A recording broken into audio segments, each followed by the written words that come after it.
الحمد لله وكفى وسلام على عباده الذين اصطفى أما بعد فأعوذ بالله من الشيطان الرجيم بسم الله الرحمن الرحيم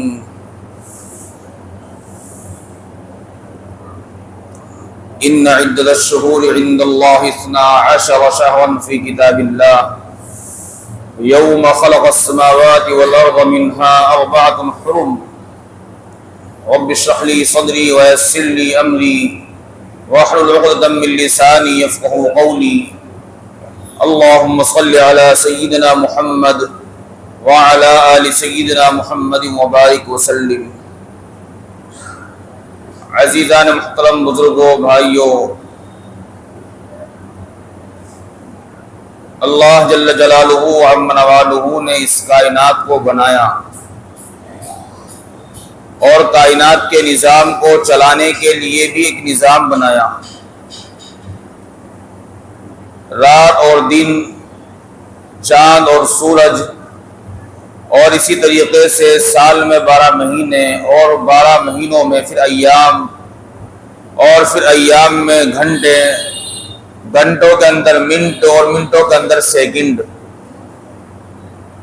یہ انسان کی زندگی کا قیمتی وقت چلتا رہتا ہے۔ ویسے تو سارے مہینے اللہ تعالیٰ کے پیدا کیے ہوئے ہیں، پوری کائنات کا ذرہ ذرہ، یہ ساری کی ساری چیزیں اللہ تعالیٰ کی پیدا کردہ چیزیں ہیں، لیکن اللہ تعالیٰ نے کچھ مہینوں کو اور پھر مہینوں میں کچھ دنوں کو خاص فضیلت عطا فرمائی ہے۔ ان مہینوں میں ایک مہینہ محرم الحرام کا مہینہ ہے جو اس وقت چل رہا ہے۔ اللہ تعالیٰ نے اس مہینے کو خاص فضیلت عطا فرمائی، اور اس مہینے میں ایک دن ہے عاشوراء کا دن، یعنی 10 محرم الحرام۔ اللہ تعالیٰ نے 10 محرم الحرام کو بھی خاص فضیلت عطا فرمائی۔ حدیث شریف میں آتا ہے، حضور علیہ الصلوۃ نے ارشاد فرمایا کہ جو آدمی عاشوراء کے دن یعنی 10 محرم الحرام کا روزہ رکھے گا تو اللہ تعالیٰ اس کے 1 سال کے پچھلے گناہ معاف فرما دیں گے۔ کتنی بڑی فضیلت کی بات ہے۔ اور رمضان کے روزے فرض ہونے سے پہلے مسلمانوں پر 10 محرم الحرام کا روزہ فرض تھا، لیکن جب رمضان کے روزے فرض ہوئے تو عاشوراء کے دن کا روزہ یعنی 10 محرم الحرام کا روزہ منسوخ کر دیا گیا۔ لیکن اس کے بعد بھی حضور علیہ السلام نے 10 محرم الحرام کے روزے کو سنت اور مستحب قرار دیا ہے، اور فرمایا کہ جو آدمی 10 محرم الحرام کا روزہ رکھے گا تو اللہ تعالیٰ اس کے 1 سال کے پچھلے گناہ معاف فرما دیں گے۔ ہمارے ذہنوں میں یہ بات آتی ہے کہ محرم الحرام کی جو فضیلت ہے، یہ فضیلت اس وجہ سے ہے کہ اس میں واقعہ کربلا پیش آیا، یعنی نواسۂ رسول حضور اکرم صلی اللہ علیہ وسلم کے نواسے حضرت حسین رضی اللہ تعالی عنہ کو شہید کر دیا گیا، اہل بیت کو شہید کر دیا گیا۔ اس وجہ سے اس مہینے کو فضیلت حاصل ہے۔ ہمارے ذہنوں میں یہ بات آتی ہے، حالانکہ یہ بات صحیح نہیں ہے، اس لیے کہ 10 محرم الحرام کا روزہ تو حضور علیہ السلام نے مستقل رکھا ہے، اور آپ کے صحابہ نے بھی مستقل 10 محرم الحرام کا روزہ رکھا ہے۔ اور واقعہ کربلا حضور علیہ السلام کی وفات سے تقریباً 60 سال کے بعد پیش آیا، تو اگر محرم الحرام کی فضیلت واقعہ کربلا کی وجہ سے ہے تو پھر حضور علیہ السلام نے محرم کا روزہ کیوں رکھا؟ معلوم ہوا کہ محرم کی جو فضیلت ہے اور عاشوراء کے روزے کی جو فضیلت ہے وہ واقعہ کربلا کی وجہ سے نہیں ہے، بلکہ یہ تو حضور علیہ السلام کے زمانے سے چلی آ رہی ہے، بلکہ پہلی امتوں نے بھی عاشوراء کے دن کا روزہ رکھا۔ ہاں اتنی بات ضرور ہے کہ 10 محرم الحرام کو واقعہ کربلا کا پیش آنا یہ خود حضرت حسین رضی اللہ تعالی عنہ کی فضیلت کو بڑھاتا ہے، اور محرم الحرام میں اور بھی بہت ساری چیزیں پیش آئی۔ ایک روایت میں ملتا ہے کہ جب موسیٰ علیہ السلام اور فرعون کا مقابلہ ہوا اور موسیٰ علیہ السلام آگے آگے اور فرعون اور اس کا لشکر پیچھے پیچھے، پھر جب وہ نہر کے کنارے پہنچے اور اللہ تعالیٰ کا حکم آیا کہ موسیٰ لاٹھی کو پانی پر مارو، اور پھر موسیٰ علیہ السلام نے اللہ کے حکم سے لاٹھی کو پانی پر مارا تو 12 راستے بن گئے اور پانی اس طرح سے کھڑا ہو گیا جیسا کہ پہاڑ کھڑا ہوتے ہیں، اور موسیٰ علیہ السلام اور ان کے حواریین، ان کے ماننے والے سارے کے سارے راستوں سے گزر گئے، اور پیچھے پیچھے فرعون بھی نہر میں داخل ہو گیا۔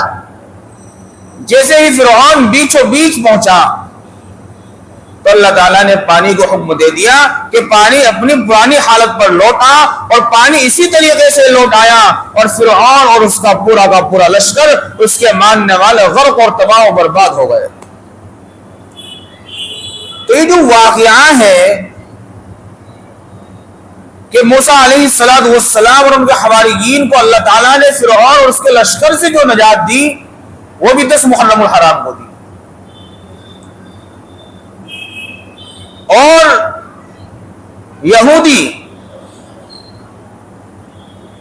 اس خوشی میں 10 محرم الحرام کا روزہ رکھتے ہیں۔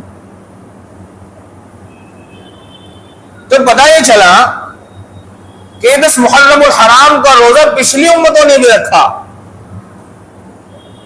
تو یہ بات واضح اور صاف ہو گئی کہ محرم اور محرم الحرام کی جو فضیلت ہے وہ واقعہ کربلا کی وجہ سے نہیں ہے، بلکہ محرم الحرام میں تو اور بھی بہت سی شہادتیں پیش آئی، بڑے واقعات پیش آئے۔ اس کو فضیلت تو صرف اس لیے حاصل ہے کہ اللہ تعالیٰ نے اس کو فضیلت عطا فرمائی، اللہ تعالیٰ نے بنایا ہے دن اور رات، اور اللہ تعالیٰ نے ان چیزوں کو فضیلت حاصل فرمائی ہے، اس وجہ سے 10 محرم الحرام کو فضیلت ہے۔ اب سوال یہ ہوتا ہے کہ جی کیا صرف ہم 10 محرم الحرام کا روزہ رکھیں؟ تو اس کا جواب یہ ہے کہ حضور علیہ السلام وفات سے پہلے یہ فرمایا کہ آئندہ سال ہم 10 محرم الحرام کے ساتھ ایک روزہ اور ملائیں گے، اور وہ روزہ یا تو 9 محرم الحرام کو ملائیں گے، یعنی 9 اور 10 کو رکھیں گے، یا پھر 10 اور 11 کو رکھیں گے۔ آج جو ہے وہ 8 محرم ہے، تو جو روزہ ہوگا وہ یا تو کل اور پرسوں کا ہے، 12 اتوار کا، اتوار اور پیر کو رکھنا ہے۔ آپ علیہ السلام نے صحابہ کے سامنے ایک چیز فرمائی، آئندہ سال آنے سے پہلے عاشوراء کے دن حضور علیہ السلام اس دنیا سے پردہ فرما گئے، آپ چلے گئے،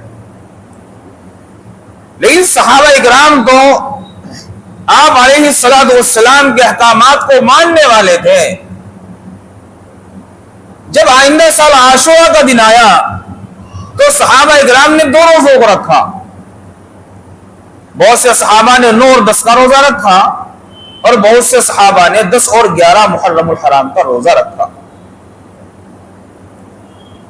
اور حضور علیہ السلام نے اس لیے فرمایا کہ بھائی 10 محرم الحرام کا روزہ تو یہودی بھی رکھتے ہیں اور مسلمان بھی رکھیں،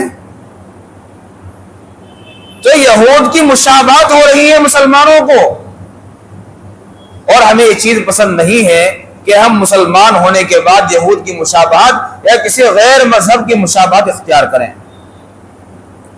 اس لیے یا تو ہم 9-10 کا روزہ رکھیں گے یا 10-11 کا رکھیں گے۔ اس میں غور کرنے کی ایک بات یہ ہے کہ حضور علیہ السلام نے عبادات کے اندر جو اعمال اللہ تعالیٰ کے قریب ہونے کا ذریعہ ہے ان چیزوں کے اندر بھی مشابہت کو پسند نہیں فرمایا۔ حالانکہ روزہ ہی تو یہود بھی رکھ رہا ہے، مسلمان بھی رکھ لیں، لیکن فرمایا مجھے یہ چیز پسند نہیں ہے کہ مسلمان ہونے کے بعد عبادات میں ہی کیوں نہ ہو یہودیوں کی مشابہت یا کسی بھی مذہب والوں کی مشابہت آدمی اختیار کرے۔ ہم یہ چیز پسند نہیں کرتے۔ کتنی بڑی بات ہے کہ عبادات میں بھی غیروں کی مشابہت پسند نہیں کی گئی۔ کیوں؟ اس لیے کہ اسلام ایک مکمل مذہب ہے، تمام دینوں سے، تمام ادیان سے سب سے ممتاز مذہب اسلام ہے۔ الیوم اکملت لکم دینکم واتممت علیکم نعمتی ورضیت لکم الاسلام دینا۔ آج ہم نے تمہارے لیے مذہب کو، اسلام کو مکمل کر دیا۔ تو مذہب اسلام مکمل مذہب ہے، مکمل حیات نظام ہے۔ انسان کی زندگی کا ایک ایک پہلو، انسان کی زندگی کا ایک ایک موقع، ہر چیز زندہ ہونے سے لے کر، پیدا ہونے سے لے کر مرنے تک، ہر موقع پر اسلام کے ماننے والوں کی رہنمائی کرتا ہے۔ کوئی شوشہ، کوئی موقع، کوئی گوشہ ایسا نہیں ہے کہ جس میں اسلام نے رہنمائی نہ کی ہو۔ شرط یہ ہے کہ ہم ماننے والے بنیں۔ ماننے والوں کے لیے تو سب کچھ موجود ہے، اور نہ ماننے والوں نے تو نبیوں کو قتل کر دیا، نہ ماننے والوں نے تو اللہ تعالیٰ کی آسمانی کتابوں کو جھٹلا دیا۔ بہانے بنانے والے اور بہانہ بازیاں کرنے والوں نے تو ظلم کی انتہا کو پار کر دیا، اور ماننے والوں کے سامنے صرف ایک بات بتلا دی جائے اور وہ اس پر عمل کراتے ہیں۔ تو عبادات میں بھی مشابہت کو پسند نہیں کیا گیا۔ جائے کہ روزمرہ کی زندگیوں میں، لباس کے اندر، معاملات کے اندر اور ساری چیزوں کے اندر ہم دوسروں کی مشابہت اختیار کریں، یہ اللہ کے نبی کیسے پسند کر لے گا؟ حدیث شریف میں آتا ہے حضور علیہ السلام نے فرمایا خالف المشرکین، تم مشرکین کی مخالفت کرو، ان کے طریقوں سے الگ تھلگ رہو۔ ایک چیز تو یہ ہے بھائی اسلام ایسی چیز ہے نہ اس کے پاس اپنی تہذیب ہے، نہ تمدن ہے، نہ کلچر ہے، بھائی اسلام محتاج ہے فرض کرو، جب تو بات سمجھ میں آتی چلو بھائی دوسرے کو مان لو۔ لیکن جب اسلام کے پاس مستقل اپنا نظام ہے، اور نظام بھی ایسا جو دوسروں سے کہیں گنا زیادہ بہتر ہے، تو پھر اسلام اپنے ماننے والوں کو کیسے اجازت دے دے گا؟ اس لیے فرمایا گیا خالف المشرکین، تم مشرکین کے طریقوں سے، ان کے رہن سہن سے، ان کی زندگی سے اور طریقہ زندگی سے الگ تھلگ رہو۔ مسلمانوں کو اس کی اجازت نہیں ہے۔ ایک حدیث شریف نے فرمایا من تشبہ بقوم فہو منہم، جو آدمی کسی قوم کی مشابہت اختیار کرے گا، جو آدمی کسی قوم کی مشابہت اختیار کرے گا، اس کی طرز زندگی کو اپنائے گا، اس کے لباس کو اپنائے گا، اس کے رہن سہن کو اپنائے گا اور اس کو اچھا سمجھے گا، تو فرمایا کہ وہ اسی قوم میں سے ہے، قیامت کے دن وہ یہ لوگوں میں اٹھے گا۔ من تشبہ بقوم فہو منہم، جو آدمی کسی قوم کی مشابہت اختیار کرے گا، کسی قوم کے طریقوں کو اپنائے گا، وہ انہی میں سے ہوگا۔ اس لیے اسلام کے طریقوں کو اپنانے کی، اور اسلامی نظام کو اپنانے کی سخت ضرورت ہے. اور مشابہت کا اثر اتنا زیادہ پڑتا ہے، اتنا زیادہ پڑتا ہے. ایک واقعہ مفسرین نے لکھا ہے کہ موسیٰ علیہ السلام نے فرعون کے سامنے لاٹھی کو ڈالا. اللہ تعالیٰ نے حکم دیا وَأَلْقِ عَصَاكَ، موسیٰ اپنی لاٹھی کو ڈالو، اور وہ فرعون کے سامنے اژدہا بن گیا. تو فرعون نے کیا کہا اس وقت؟ یہ تو جادو ہے، یہ کون سی بڑی بات ہے، یہ تو ہم بھی کروا دیں گے. اور اس نے پورے مصر کے اندر، پوری مملکت کے اندر یہ اعلان کرایا. اور یہودی تو پرانے زمانے سے جادو کرتے ہوئے آ رہے ہیں. یہودیوں میں ایک سے ایک جادوگر ہوتے ہیں مہارت رکھنے والے. آج بھی عالم اسلام پر دنیا بھر کا جادو چلتا ہے مستقل طور پر. یہی تو کہ ویسے بھی مارو اور ویسے بھی مارو، ذہن بھی مفلوج کرو اور قوت کے ذریعے بھی مارو، دونوں ذریعے سے مارا جاتا ہے مسلمانوں. آج بھی یہ طریقہ چل رہا ہے مستقل طور پر. اس نے ہزاروں، بلکہ بہت سی جگہ ملتا ہے 12,000 بڑی تعداد میں جادوگر جمع کرائے، اور جادوگروں کو یہ کہا کہ وہی لباس پہننا جو موسیٰ پہنتا ہے، نظر بھی ایسے ہی آنے چاہیے تم، وہی لباس، وہی پگڑی. اور کہا کہ ایسا ہی چہرہ بنانا جیسا موسیٰ کا چہرہ ہے، اور مقابلہ ہوگا. پورے مصر کے سامنے جب مقابلہ ہوا اور انہوں نے اپنے سانپ پھینکنے شروع کیے، جادو دکھانا شروع کیا، تو لوگوں کو نظر آنے لگا کہ بھئی یہ تو سانپ پھر رہے ہیں. حالانکہ وہ سانپ نہیں تھے، وہ تو جادو تھا. بھئی سانپ پھر رہے ہیں. پھر اللہ تعالیٰ نے موسیٰ علیہ السلام کو لاٹھی ڈالی گئی لاٹھی، اور موسیٰ علیہ السلام کے اژدہے نے ایک معجزہ تھا زندہ، سارے سانپوں کو نگل لیا. اب جتنے جادوگر تھے سارے کے سارے سجدے میں گر گئے اور کہا کہ ہم موسیٰ کے رب پر ایمان لے آئے. اسی مجلس میں سارے کے سارے جادوگر مسلمان ہو گئے.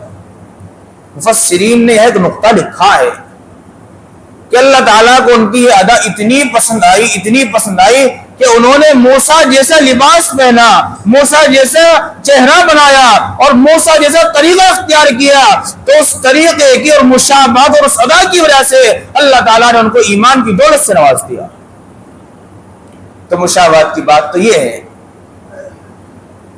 تیرے محبوب کی یا رب شباہت لے کے آیا ہوں، حقیقت اس کو تو کر دے، میں صورت لے کے آیا ہوں. آج ہمارے چہروں پہ داڑھیاں نہیں ہیں، آج ہماری طرز زندگی غیروں کے طریقوں پر گزر رہی ہے، ہمارا رہن سہن اور ہمارے گھریلو نظام جو ہے سارا کا سارا اسلام سے ہٹ کر ہے. تو پھر ہم اللہ تعالیٰ کو کیا وہ دکھائیں گے؟ ہم کیسے مسلمان ہیں بھائی؟ کہتے ہیں مسلمان ہیں. کوئی تسبیح پڑھنے سے مسلمان کی مسلمان نہیں ہوا کرتا. مسلمان تو ہوتا ہے اسلام کو اپنی زندگیوں میں اپنانے سے.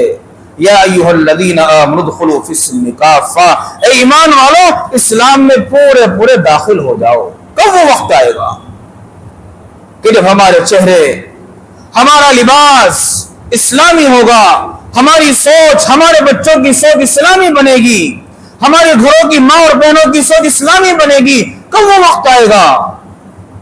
آج آدمی کہتا ہے اگر داڑھی رکھوں گا تو بوڑھا سا لگوں گا، اگر داڑھی رکھوں گا. مائیں اپنے بچوں کی داڑھیاں کٹانے پر مجبور کرتی ہیں. رشتے کیسے آئیں گے؟ شادی کیسے ہوگی؟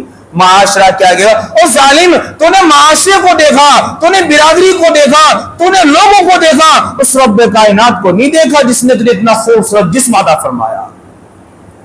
اگر داڑھی عیب ہوتی تو رب کعبہ کی قسم حضور علیہ السلام کے چہرے پر اس کو نہ لگایا جاتا.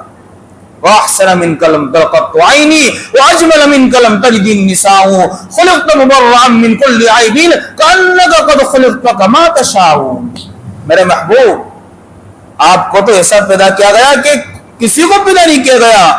آپ بے عیب ہیں، اور نہ قیامت تک کسی کو اتنا حسین و جمیل، اتنا خوبصورت اور اتنا پرکشش پیدا کیا جائے گا. اگر داڑھی کا رکھنا، اسلام کی تہذیب کو اپنانا، یہ اسلام کے کلچر کو اپنانا اتنا ہی عیبدار ہوتا تو حضور علیہ السلام کو خدا کی قسم یہ چیز نہ دی جاتی۔ آج ہم سماج سے متاثر ہیں، آج ہم ماحول سے متاثر ہیں، آج ہم برادری سے متاثر ہیں۔ یہ کوئی چیز نہیں ہے، یہ کوئی چیز نہیں ہے۔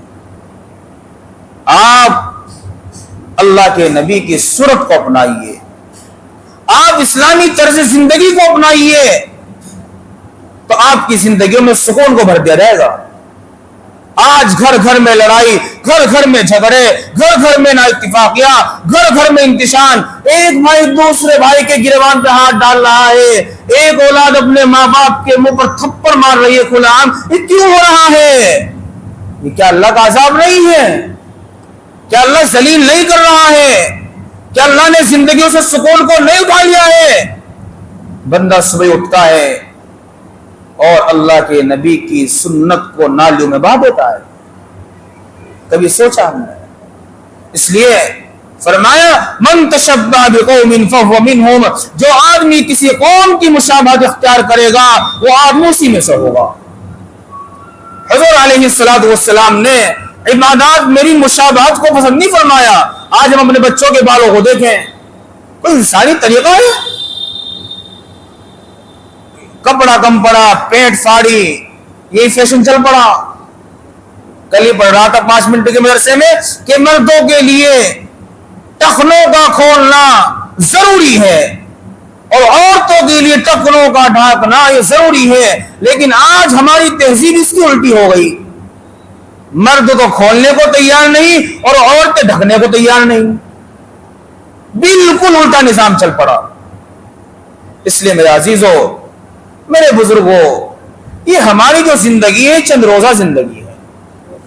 یہ جو ہم لوگوں کی خاطر، عزت کی خاطر، بھائی میرے برادری میں نام ہوگا، میرے رشتہ دار یوں کہیں گے، یوں ہوگا وہ، یہ سب فنا ہونے والی چیز ہے۔ کوئی حقیقت نہیں اس دنیا کی، کوئی حقیقت نہیں ہے۔ اگر اس کی حقیقت ہوتی تو فرعون کامیاب ہوتا، قارون کامیاب ہوتا، شداد کامیاب ہوتا۔ اس دنیا کی کوئی حقیقت نہیں ہے، کامیاب آدمی وہی ہے۔ ان اکرمکم عند اللہ اتقاکم، قرآن اعلان کرتا ہے کہ جو آدمی جتنا زیادہ متقی ہوگا، اسلام کے طریقوں کو اپنانے والا ہوگا، وہ چاہے کالا ہو، چاہے گورا ہو، چاہے مالدار ہو، چاہے غریب ہو، چاہے کسی بھی برادری سے ہو، کسی بھی نسل کا ہو، کسی بھی زبان کا ہو، کسی بھی ملک کا ہو، اللہ تعالیٰ کے نزدیک اتنا ہی زیادہ پسندیدہ اور اتنا ہی زیادہ قابل عزت وہ آدمی ہے جو جتنا زیادہ بڑا متقی ہوگا۔ اس لیے محرم الحرام کا یہ روزہ ہمیں پیغام دیتا ہے کہ ہم دوسروں کے کلچر کو اور دوسروں کی تہذیب کو چھوڑ کر اسلامی تہذیب کو اپنائیں۔ اس لیے میرے عزیزوں، جو لوگ روزہ رکھیں گے وہ یا تو رکھیں، بھائی بولو کب کا رکھیں گے؟ کل یا پرسوں؟ یہ پرسوں اور ترسوں 2 روزے رکھیں گے۔ محرم الحرام میں ایک چیز اور ملتی ہے، ضعیف روایت ہے لیکن عمل کرنے میں کوئی حرج نہیں ہے۔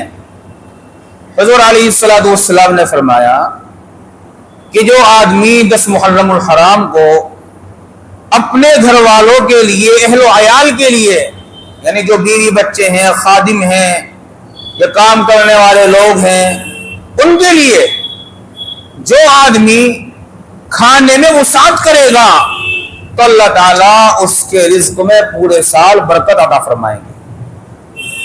یہ بھی ایک اچھا عمل ہے۔ بھائی اگر مثال کے طور پہ اچھا کھانا بنوا لیجیے اتوار کے دن اور اپنے بچوں کو، اپنے اہل و عیال کو، اپنے خادمین کو کھلائیے، اس نیت سے کہ سنت زندہ ہو جائے۔ بس پورے محرم الحرام میں صرف یہ 2 عمل ہیں، ایک روزہ اور دوسرا یہ کھانا بنوانا۔ اس کے علاوہ پورے بیان کا خلاصہ، اس کے علاوہ جتنی چیزیں محرم الحرام میں پائی جا رہی ہیں ساری کی ساری بے بنیاد اور بے اصل ہے۔ کالے کپڑے پہننا، یہ کون سی بات ہے؟ کالے کپڑے ہم کیوں پہنے؟ اجی وہ واقعہ کربلا پیش آیا، اجی ہوا وہ ہوا، بھائی وہ شہید ہوئے، اور قرآن کہتا ہے وَلَا تَقُولُوا لِمَن يُقْتَلُ فِي سَبِيلِ اللَّهِ أَمْوَاتٌ بَلْ أَحْيَاءٌ وَلَكِن لَّا تَشْعُرُونَ۔ جو لوگ اللہ کے راستے میں مرتے ہیں، شہید ہوتے ہیں، تم ان کو مردہ نہ کہو، وہ مردہ نہیں ہے، بل احیاء، بلکہ وہ تو زندہ ہیں، وَلَكِن لَّا تَشْعُرُونَ، تم سمجھتے نہیں، تم محسوس نہیں کرتے۔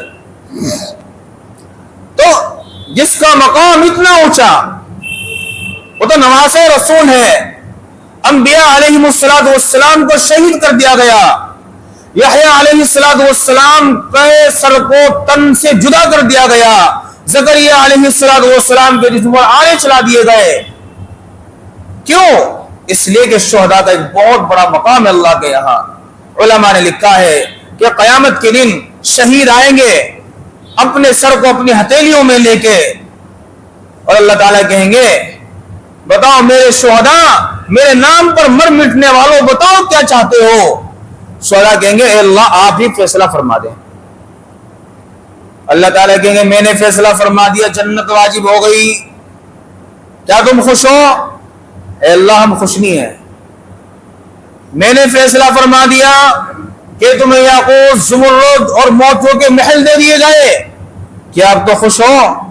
اے اللہ ہم خوش نہیں ہیں۔ چلو میں نے فیصلہ فرما دیا تمہارے لیے حورے اور غلمان دے دیے گئے، ایسی ایسی حورے کہ اگر جنت کے اندر سے دنیا میں تھوک دے تو ساری دنیا ان کی خوشبو سے مدہوش ہو جائے، کیا میرے شہداء اب تو خوش ہو؟ اے اللہ ہم اب بھی خوش نہیں ہیں۔ چاہتے کیا ہو؟ جنت پہ راضی نہیں، حور و غلمان پہ راضی نہیں، محل و یاقوت پہ راضی نہیں، عزتوں پہ راضی نہیں، چاہتے کیا ہو؟ دل میں تمہارے اندر کیا بات ہے؟ شہداء کہیں گے اللہ ہم یہ چاہتے ہیں کہ ہمیں دوبارہ دنیا میں بھیجا جائے اور 1000 مرتبہ ہم تیرے راستے میں لڑتے رہیں، شہید ہو جائیں، پھر ہمیں بھیجا جائے، پھر ہم لڑے پھر شہید ہو، پھر بھیجا جائے، پھر لڑے پھر شہید ہو، پھر بھیجا جائے، پھر لڑے پھر شہید ہو، یہ سلسلہ چلتا رہے، کیونکہ جو تیرے راستے میں شہید ہونے میں لذت ہے وہ نہ جنت میں لذت ہے، وہ نہ محلوں میں لذت ہے، وہ نہ یاقوت زمرد میں لذت ہے، نہ وہ حور و غلمان میں لذت ہے۔ مولا کریم آپ ہمیں دنیا میں بھیجیے اور ہم لڑتے لڑتے بار بار تیرے دربار میں شہید ہوتے رہیں گے اور پیش ہوتے رہیں گے، ہمیں تو یہ چیز چاہیے۔ حضور علیہ السلام نے فرمایا میں چاہتا ہوں کہ مجھے شہید کرے، ثم احیا ثم اقتل، ثم احیا ثم اقتل، ثم احیا ثم اقتل، میں چاہتا ہوں مجھے شہید کر دیا جائے پھر زندہ کیا جائے، شہید کیا جائے پھر زندہ کیا جائے، شہید کیا جائے پھر زندہ کیا جائے، کیونکہ یہ فانی دنیا، یہ دھوکے کی دنیا، یہ بے حیثیت دنیا، یہ بے حقیقت دنیا، اس کی تو کوئی حیثیت نہیں ہے۔ اللہ کے راستے میں شہید ہونے کا جو مزہ ہے وہ شہید ہونے والا ہی بدلا سکتا ہے۔ قیامت کے دن شہداء کے خون سے ایسی خوشبو پھوٹے گی، ایسی خوشبو پھوٹے گی کہ پورا میدان معطر ہو جائے گا، لوگ کہیں گے یہ خوشبو کیسی ہے، یہ خوشبو کیسی ہے، یہ مہک کیسی آ رہی ہے؟ بتایا جائے گا یہ ان لوگوں کے پسینوں کی اور ان لوگوں کے خون کی خوشبو ہے جو اللہ کے راستے میں شہید ہوئے۔ تو ہم یہی کہیں گے کہ حسین رضی اللہ تعالیٰ عنہ شہید ہوئے ہیں اور اسلام کے لیے، دین حق کے لیے شہید ہوئے ہیں، تو ان کی شہادت پر ماتم کیسا، ان کی شہادت پر سوگ کیسا، ان کی شہادت پر کالے کپڑے کیسے، ان کی شہادت پر سبیلے لگانا کیسا؟ آج لوگ سبیلے لگاتے ہیں کہ پانی نہیں ملا تھا، ارے پانی وہاں تو نہیں پہنچے گا، اس سے لگانے سے کیا ہوگا؟ کچوڑیاں بنانا، کھچڑا بنانا، جتنی بےہودہ اور بے جا رسومات ہیں اسلام کے اندر ان کی کوئی حیثیت نہیں ہے، اور ایسی مجلسوں میں شریک ہونا بھی ناجائز ہے۔ اس لیے کرنا کیا ہے؟ 10 محرم الحرام کو صرف اور صرف یہ کام کرنا ہے۔ اگر اللہ تعالیٰ نے آپ کو قدرت دی ہے اور آپ کے اندر ہمت ہے، سب سے اعلیٰ درجہ روزہ رکھیے، ایک روزے کا ثواب 1 سال کے پچھلے گناہ معاف۔ اور اگر ہمت نہیں ہے تو کوئی بات نہیں، نفلی روزہ ہے، رکھ بھی سکتے ہیں، نہیں بھی رکھ سکتے، یہ نہیں کہ اگر کوئی نہ رکھے تو اس کو بھائی اس نگاہ سے دیکھا جائے، لان تان کی نگاہ سے روزہ ہی رکھا، اس نے ایسا نہیں ہے، نفلی روزہ ہی نہیں رکھا تو پھر یہ کام کر لیجئے کہ اپنے گھر والوں کے لیے اچھا کھانا بنوائیے اور ان کو کھلائیے، تو اس میں بھی اس کے علاوہ آج ہماری مائیں بہنیں اور بلکہ ہم بھی اور نوجوان بھی ماتم دیکھتے ہیں، ماتم نکل رہا ہے، لوگ شوق سے دیکھ رہے ہیں، تم تو ایک ناجائز چیز میں معاونت کر رہے ہو، معاونت، وہ ان کا عقیدہ ہے، ان کا مسلک ہے، وہ جو کر رہے ہیں انہیں کرنے دو، تمہارا جو نظام ہے اس کو اپناؤ نا تم۔ لوگ مبارکباد دیتے ہیں، ارے ہم تو یہ کہیں گے، بہت سے لوگوں کو پوسٹر لگے ہوئے ملیں گے آس پاس، اور ہم حسینی ہیں اور ہم یہ ہیں اور ہم وہ ہیں، فلانا جھگڑا پتہ نہیں کیا کیا۔ ہم یہ کہیں گے تم حسین کے راستے پہ چلو نا، ان کے لیے قربانیاں دو، ان کے جیسے لباس بناؤ، ان کی جیسی زندگی بناؤ، ان کی جیسے اپنی نمازیں بناؤ۔ حسین جھوٹ بولتے تھے، آج حسین کے ماننے والے جھوٹ بولتے ہیں، حسین دھوکہ دیتے تھے، آج حسینی نام لینے والے دھوکہ دیتے ہیں، جیب کاٹتے ہیں، عزتوں کو اچھالتے ہیں۔ یہ ہے حسین کا مشن۔ حسین کا مشن یہ نہیں ہے، حسین کا مشن تو وہی ہے جو 1400 سال پہلے محمد رسول اللہ صلی اللہ علیہ وسلم اس دنیا میں لے کر آئے تھے۔ اس لیے میرے عزیزو، یہ محرم الحرام کا مہینہ ہمیں یہی پیغام دیتا ہے کہ ہم پکے سچے مسلمان بن جائیں اور اسلام کے لیے ہم ہر قربانی کو برداشت کرنے والے بن جائے، یہاں تک کہ اگر جان بھی دینی پڑے تو ہم خوشی خوشی اسلام کے لیے جان تو دے سکتے ہیں، لیکن اسلام کو اور باطل کے سامنے ہم جھک نہیں سکتے۔ اللہ تعالیٰ مجھے بھی اور آپ کو بھی عمل کرنے کی توفیق عطا فرمائے۔ وآخر دعوانا الحمدللہ رب العالمین۔